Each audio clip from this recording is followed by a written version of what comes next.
இறைவா நீயே அனைத்தும், இறைவா நீ நன்றாக இருக்க வேண்டும். ஈரேழு உலகத்தையும் காத்தருளக்கூடிய அன்னை உண்ணாமலை அம்மை உடனுரை தந்தை அண்ணாமலையார் பொற்கமலத்தை பணிந்து, அன்னை ஸ்ரீ லோபாமுத்ரா உடனுரை தந்தை அகத்திய மாமுனிவர் திருவடிகளை பணிந்து இந்த பதிவினை வெளியிடுகின்றோம். வணக்கம். இந்த ஞான உரையாடலை கேட்க வந்திருக்கும் நீங்க எல்லாரும் உண்மையிலே ஆசிர்வதிக்கப்பட்டவங்க, ரொம்ப உயர்ந்த ஆன்மாக்கள். ஆமா, ஏன்னா மாபெரும் சித்தர்களோட வழிகாட்டுதலை தேடி வந்திருக்கீங்க. இத கேட்கறதே ஒரு பாக்கியம். நிச்சயமா உங்க வாழ்க்கையில நல்ல விஷயங்கள் நடக்க போகுதுங்கிறதுக்கு இது ஒரு அறிகுறி. நாம இன்னைக்கு எதை பத்தி ஆழமா பார்க்க போறோம்னா, சித்தன் அருள் வலைப்பதிவுல பதிவு எண் 1960 இருக்கிற ஒரு மிக முக்கியமான செய்தி.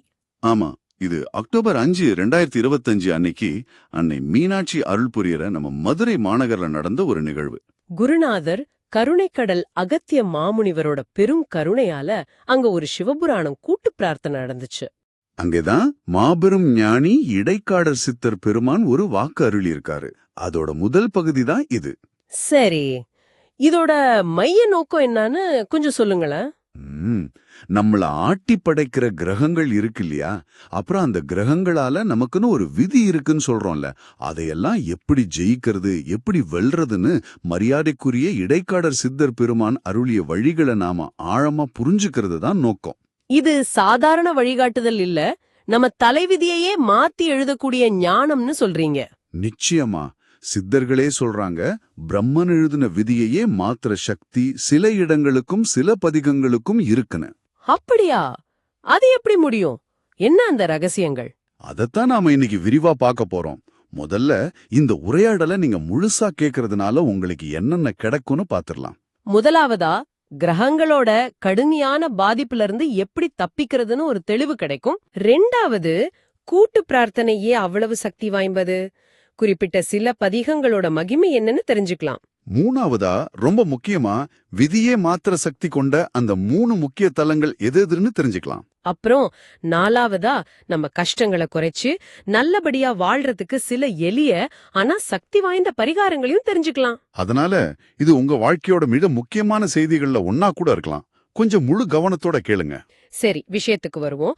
காலத்தை வெல்லணும்னா முதல்ல நம்மள ஆளுகிற கிரகங்களை வெல்லணும்னு சொல்றாரு மாபெரும் இடைக்காடர் சித்தர். அது எப்படி முடியும்? ஒவ்வொரு கிரகத்துக்கும் மந்திரங்கள் இருக்கு. ஆனா அத சும்மா ஒரு தடவை 2 தடவை சொன்னா பத்தாதான். அப்போ எவ்வளவு தடவை சொல்லணும்? 100 கோடி தடவைக்கு மேல சொன்னாதான் அந்த கிரகங்களே அடங்குமா. நினைச்சு பாருங்க, ஒரு மனுஷ ஆயுள்ல இது எப்படி சாத்தியம்? 100 கோடி தடவையா? ரொம்ப கஷ்டம்தான். மிக சரியான கேள்வி. இங்கதான் சித்தர்களோட கருணையும், குறிப்பா குருநாதர் அகத்திய மாமுனிவரோட வழிகாட்டுதலும் நமக்கு உதவுது. தனியா 100 கோடி தடவை ஜெபிக்கிறது இந்த யுகத்துல கிட்டத்தட்ட சாத்தியமே இல்ல. அப்புறம் ஆனா ஒரு வழி இருக்கு. 1000 பேர் ஒன்னா சேர்ந்து ஒரே மனசோட ஒரு தடவை ஒரு மந்திரத்தை சொன்னா அது 1000 தடவை சொன்னதுக்கு சமமா. ஓஹோ. அதே 1000 பேர் 10 தடவை சொன்னா 10,000 தடவை சொன்னதுக்கு சமம். இப்படி கூட்டு பிரார்த்தனைங்கிற அந்த பெரிய சக்தியை வச்சுதான் இந்த யுகத்துல கிரகங்களை நம்ம சுலபமா வெல்ல முடியும்னு இடைக்காடர் சித்தர் தெளிவா சொல்றாரு. இது மன்றங்களுக்கு மட்டும்தானா, இல்ல பதிகங்களுக்கும் பொருந்துமா? பதிகங்களுக்கும் பொருந்தும். திருவாசகம் மாதிரி தெய்வீக பதிகங்களுக்கும் இதேதான். தனியாள் முயற்சி பண்றதை விட கூட்டா சேர்ந்து வழிபடும்போது சக்தி பல 100 மடங்கு அதிகம். ஆனா 1000 பேர் ஒரே மனசோட ஒரே நேரத்துல கூடி பிரார்த்தனை பண்றது, அது நடைமுறைக்கு அவ்வளவு சுலபமா இருக்குமா? அதுல சவால்கள் இருக்குமே. நிச்சயமா சவால்கள் இருக்கலாம். ஆனா சித்தர்கள் சொல்றது அதோட சாத்தியத்தை மட்டும் இல்ல, அதோட அவசியத்தையும் தான். ஏன்னா கலியுகத்துல ராகு கேதுவோட ஆதிக்கம் ரொம்ப வலுவா இருக்குன்னு சித்தர் சொல்றாரு. ஓ, அதனாலதானா? ஆமாம், அதனாலதான் நம்ம ஜாதகத்தை பார்த்து ஓடினாலும் நிறைய பரிகாரம் செஞ்சாலும் முழு பலன் கிடைக்க மாட்டேங்குது. ராகு கேதுவோட பிடி அவ்வளவு வலிமையானது. சரி, அப்போ இந்த ராகு கேது பிடியில இருந்து தப்பிக்க வேற வழி இருக்குதா? இருக்கு, கண்டிப்பா இருக்கு. அதுதான் நம்ம சைவ சமய குரவர்கள் 4 பெருமக்கள், அப்பர், சுந்தரர், சம்பந்தர், மாணிக்கவாசகர். அதே அவங்க அருளி செஞ்ச தேவார திருவாசக பதிகங்கள். இந்த பதிகங்களுக்கு நிகரே இல்லாத சக்தி இருக்கு. ஆனா மறுபடியும் அதே கேள்விதான், நம்மால தனியா இந்த பதிகங்களை அவங்க செஞ்ச அர்ப்பணிப்போட பாட முடியுமா? அதுதான் விஷயம். இறைவன் நம்மள உன் முன் வினைப்பயனை அனுபவிச்சுட்டு வானுதான் பூமிக்கு அனுப்புறானா. அந்த வினைகளை வெல்லணும்னா அந்த இறைவன் கிட்டேயே முறையிட்டு உருகி பாடணும். நால்வர் பெருமக்கள் பாத்தீங்கன்னா ஒரு பதிகத்தை பல வருஷம் அவங்க வாழ்க்கையே அதுக்காக அர்ப்பணிச்சு மனமுருகி பாடி இறைவனோட மனசே இழக வச்சாங்க. நினைச்சு பார்க்கவே பிரமிப்பா இருக்கு. நாம ஒரு தடவை பாடிட்டு ஒன்னும் நடக்கலையேன்னு வருத்தப்படுறோம். மிகச்சரியா சொன்னீங்க. அந்த அர்ப்பணிப்பு, அந்த தொடர்ச்சியான முயற்சி தான் முக்கியம். சரி, இப்போ இன்னும் ஒரு முக்கியமான விஷயத்துக்கு வருவோம். சொல்லுங்க. இடைக்காடர் சித்தர் ஒரு குறிப்பிட்ட ரொம்ப கடுமையான ஜாதக அமைப்பை பத்தி எச்சரிக்கிறாராமே. ஆமாம். அதாவது லக்னத்திலயோ இல்ல ராசியிலயோ. லக்னம்னா நம்ம பிறந்தப்போ உதிச்ச ராசி, ராசினா சந்திரன் இருக்கிற இடம். கரெக்ட். அந்த 1ஆம் இடத்துலயும் அதுக்கு நேரா 7ஆம் இடத்துலயும் ராகுவும் கேதுவும் மாறி மாறி இருந்தா அவங்க வாழ்க்கை முழுக்க ஒரே போராட்டமும் கஷ்டமும் தான்னு பிரம்மனே எழுதிட்டாராம். ஐயையோ, இதுக்கு என்ன பரிகாரம் செஞ்சாலும் பலிக்காதுன்னு சித்தர் சொல்றாரு. இந்த அமைப்பை பார்த்தாலே ஜோசியருங்க ஜாதகத்தை மூடி வச்சிருவாங்க, இல்ல பயந்து ஓடுவாங்களாம். அப்படியா? பிரம்மன் எழுதின விதியை மாத்தவே முடியாதா? இது கேட்கவே ரொம்ப கவலையா இருக்கே. பொதுவா அப்படிதான் நம்புறாங்க. ஆனா சித்தர் இங்கதான் ஒரு பெரிய ரகசியத்தை சொல்றாரு. இந்த கடுமையான விதியையும் மாத்த முடியுங்கிறதுக்கு ஒரு வாழும் உதாரணத்தை காட்டுறாரு. யார் அது? வேற யாரும் இல்ல, நம்ம திருப்புகழ் அருளியா அருணகிரிநாதர் பெருமான் தான். ஓ, அருணகிரிநாதரா? ஆமா. அவரோட ஜாதகத்திலயும் இதே 1-7 ராகு கேது அமைப்பு இருந்துச்சான். அதனால வாழ்க்கையில சொல்ல முடியாத துன்பங்களை அனுபவிச்சு விரக்தியோட உச்சத்துக்கு போய் புண்ணியஸ்தலம் திருவண்ணாமலை கோபுரத்திலிருந்து கீழே குதிச்சு தற்கொலைக்கே முயற்சி பண்ணாரு. பாருங்க, அவ்வளோ பெரிய மகானால கூட பிரம்மன் எழுதின விதியை முதல்ல மாத்த முடியல. ஆனா அப்புறம் என்ன ஆச்சு? அங்கேதான் அந்த அற்புதம் நடந்துச்சு. கருணைக்கடல் முருகப்பெருமான் அங்க தோன்றி அருணகிரிநாதரை காப்பாத்தினாரு. காப்பாத்தி தன்னோட திருக்கையில இருக்கிற வேளால அவரோட நாக்குல பிரணவ மந்திரம் ஓம் அப்படிங்கறத எழுதி முத்தை தரு பத்தி திறனகை அப்படின்னு ஆரம்பிக்கிற அந்த முதல் திருப்புகழ் பாடலை எடுத்து கொடுத்தாரு. அருணகிரிநாதர் அந்த திருப்புகழை பாட பாட என்ன ஆச்சரியம், அவரோட விதி மாற ஆரம்பிச்சது. முருகப்பெருமான் அருளால பிரம்மன் எழுதின விதியே மாறிடுச்சு. ஆஹா, இது கேட்கவே மைசில் இருக்க வைக்குது. இந்த விஷயம் தேவலோகத்திலே ஒரு பெரிய சலசலப்பு உண்டு பண்ணிடுச்சு. பிரம்மதேவன் கோவமா முருகப்பெருமான் கிட்ட வந்து, நான் எழுதின விதியை நீ எப்படி மாத்தலாம், உன் பக்தன் இப்படியா பண்றதுன்னு கேட்டாராம். அதுக்கு முருகப்பெருமான் என்ன சொன்னாரு? ரொம்ப பணிவா, தந்தையே நான் மாத்தல, என் தந்தை அண்ணாமலையார் இங்க இருக்கும்போது நான் எப்படி மாத்துவேன் அப்படின்னு ஈசனை கை காட்டினாராம்.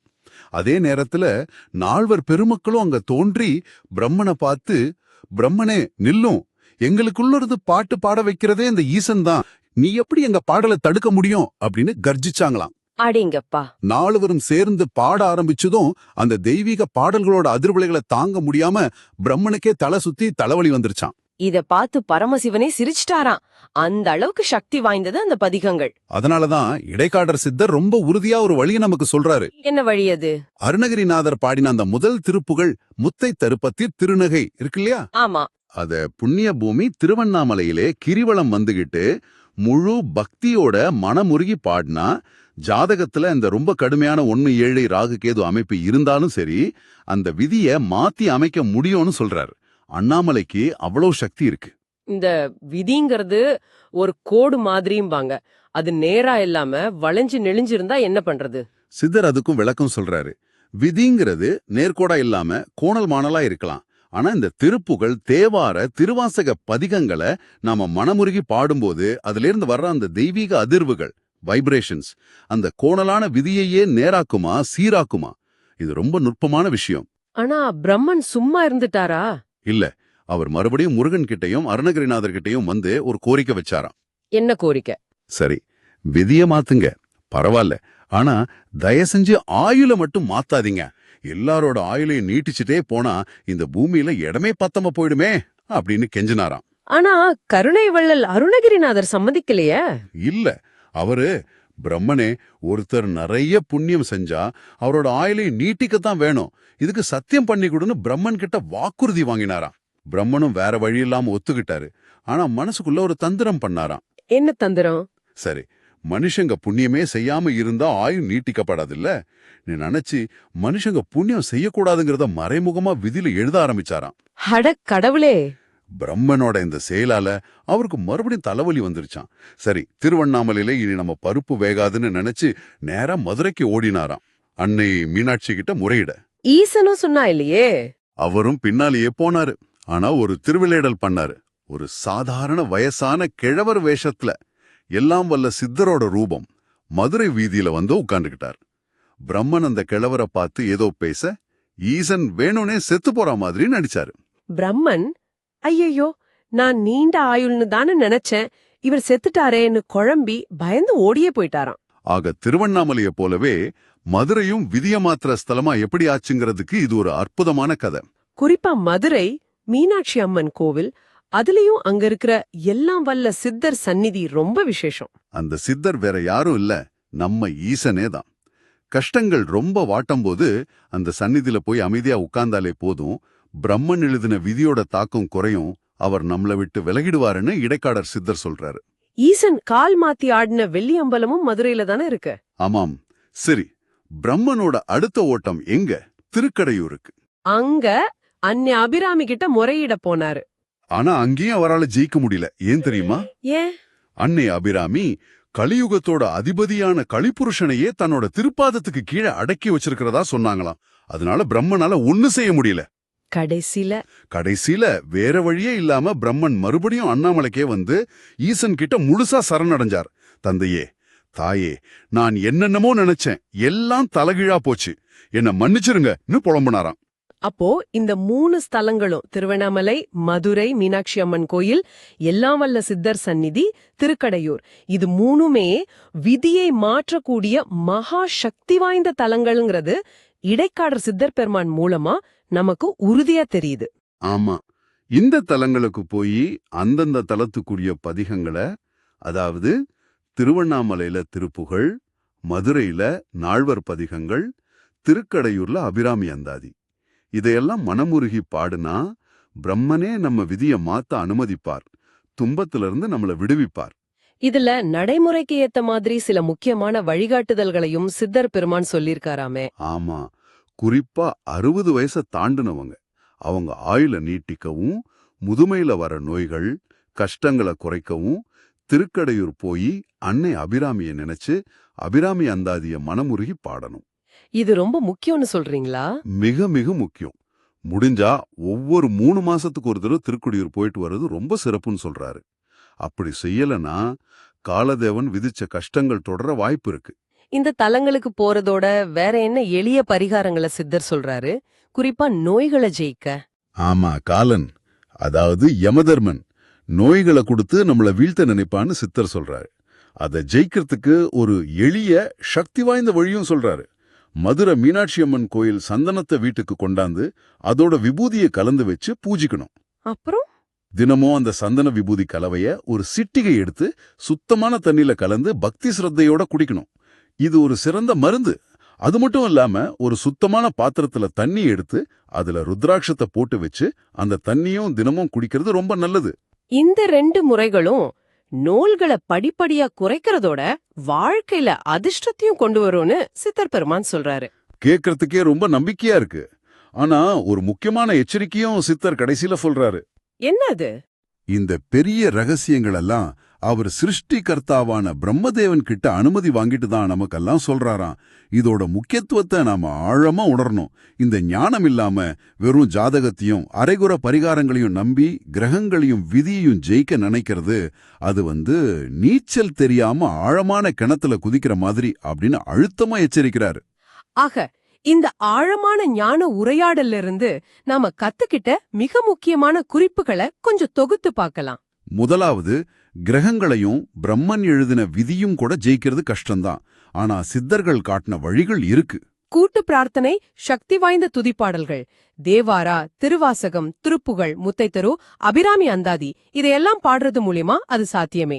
2வது, குறிப்பா ஜாதகத்துல இருக்கிற ரொம்ப கடுமையான 1-7 ராகுகேது மாதிரி தோஷங்களை ஜெயிக்க நால்வர் பெருமக்களோட பதிகங்களும் அருணகிரிநாதரோட திருப்புகழும் முத்தைத்தரு மிக சிறந்தது. 3வது, விதிய மாத்திர மகா சக்தி கொண்ட 3 முக்கிய தலங்கள்: திருவண்ணாமலை, திருப்புகழ் பாடி கிரிவலம் வர்றது, மதுரை மீனாட்சி கோயில் எல்லாம் வல்ல சித்தர் சந்நிதியில தியானம் பிரார்த்தனை, திருக்கடையூர் அபிராமி அந்தாதி பாராயணம். 4வது, 60 வயசை தாண்டினவங்க ஆயுள் நீடிக்கவும் துன்பங்கள் குறையவும் திருக்கடையூர் போய் அபிராமி அந்தாதி பாராயணம் பண்றது முடிஞ்சா 3 மாசத்துக்கு ஒரு தடவை ரொம்ப அவசியம். 5வது, நோய்களை ஜெயிக்கவும் வாழ்க்கையில அதிர்ஷ்டம் வரவும் மதுரை மீனாட்சி கோயில் சந்தன விபூதி கலந்த தண்ணி, அப்புறம் ருத்ராட்சம் ஊற வச்ச தண்ணி குடிக்கிறது நல்ல பலன் தரும். 6வதா, எல்லாத்துக்கும் மேல உண்மையான பக்தி, கூட்டு வழிபாடு, இறைவன்கிட்ட முழுமையான சரணாகதி, அப்புறம் நம்மால முடிஞ்ச புண்ணிய காரியங்களை தொடர்ந்து செய்யறது. இதுதான் விதியை ஜெயிக்கிற உண்மையான சித்தர்கள் காட்டின வழிகள். சரி. பிரம்மனே பயந்து போற அளவுக்கு சக்தி வாய்ந்தவை இந்த பதிகங்களும் கூட்டு வழிபாடுகளும் தலங்கள்னு பார்த்தோம். ஆனா அதே பிரம்மன் நம்ம புண்ணியத்தை தடுக்கிறதுக்காக மனுஷங்க புண்ணியம் செய்யக்கூடாதுன்னு மறைமுகமா விதியில் எழுத முயற்சி பண்ணாருன்னு சித்தர் சொல்றது நம்மள ரொம்ப ஆழமா யோசிக்க வைக்குது இல்லையா? ஆமா. இன்னைக்கும் கூட நமக்கு தெரியாமலேயே நம்ம நல்ல செயல்களை, புண்ணிய காரியங்களை தடுக்கிற இல்ல தாமதப்படுத்துற இது மாதிரி சூட்சுமமான சக்திகள் இல்ல தடைகள் வேலை செஞ்சிட்டு இருக்குமோ? அப்படி இருந்தா அதை எப்படி அடையாளம் கண்டு இறைவனோட துணையோட ஜெயிக்கிறது? இதை நீங்க கொஞ்சம் சிந்திச்சு பார்க்க வேண்டிய ஒரு கேள்வி. இந்த விலை மதிப்பில்லாத வாழ்க்கையே மாத்தக்கூடிய ஞானத்தை நமக்கெல்லாம் வழங்கின குருநாதர் கருணைக்கடல் அகத்திய மாமுனிவர் அவர்களுக்கும், இந்த அரிய வழிகாட்டுதல்களை மிக தெளிவாவும் கருணையோடவும் அருளின மாபெரும் இடைக்காடர் சித்தர் பெருமானுக்கும் நம்மளோட சிரம் தாழ்ந்த கோடான கோடி நன்றிகளை சமர்ப்பிக்கிறோம். ஆமாம், இந்த தெய்வீக செய்தியை கேட்கிற வாய்ப்பை பெத்த நீங்களும் உண்மையிலே பெரிய புண்ணியம் செஞ்சவங்க அப்படிங்கறத மறுபடியும் சொல்றோம். சித்தர்களோட இந்த அருள்வாக்க கேட்டதோட பயனா உங்க வாழ்க்கையில இருக்கிற தடைகள் நீங்கி எல்லா நலன்களும் வளங்களும் பெருகுங்கிறது உறுதி. கிரகங்களோட தாக்கத்திலிருந்து விடுபட்டு விதியை ஜெயிச்சு இறை அருளால ஆனந்தமா வாழ எல்லாம் வல்ல இறைவன் உங்களுக்கு அருள் புரிவாராக. இது மாதிரி வழிகாட்டுற ஞான செய்திகள் ஒரு சிலரோட நின்னடக்கூடாது. இது எல்லார்கிட்டயும் போய் சேர வேண்டியது இந்த காலத்துல ரொம்ப ரொம்ப அவசியம். இது ஒரு சாதாரண செயல் இல்ல, இது ஒரு பெரிய இறைத்தொண்டு, மக்களுக்கு சரியான வழியை காட்டுற உன்னதமான செயல். இன்ஸ்டாகிராம், எக்ஸ், ட்விட்டர், டெலிகிராம் இப்படி உங்களுக்கு தெரிஞ்ச எல்லா சமூக ஊடகங்களையும் பகிர்ந்து மத்தவங்களும் இந்த ஞான ஒளிய பெத்து அவங்க வாழ்க்கையிலும் நலம் பெத்து பயனடைய உதவுங்க. இப்படி இறைஞானத்தை பகிர்றதுங்கிறது உங்களுக்கு மிக உயர்ந்த முதல் தர புண்ணியத்தை தேடித்தருங்கிறத மறக்காதீங்க. தயவு செஞ்சு இத ஒரு கடமையா நினைச்சு முடிஞ்ச அளவுக்கு அதிகமா பகிருங்க. உங்க ஒரு ஷேர் தகுதியான ஒருத்தரோட வாழ்க்கையே மாத்திர சக்தி கொண்டது.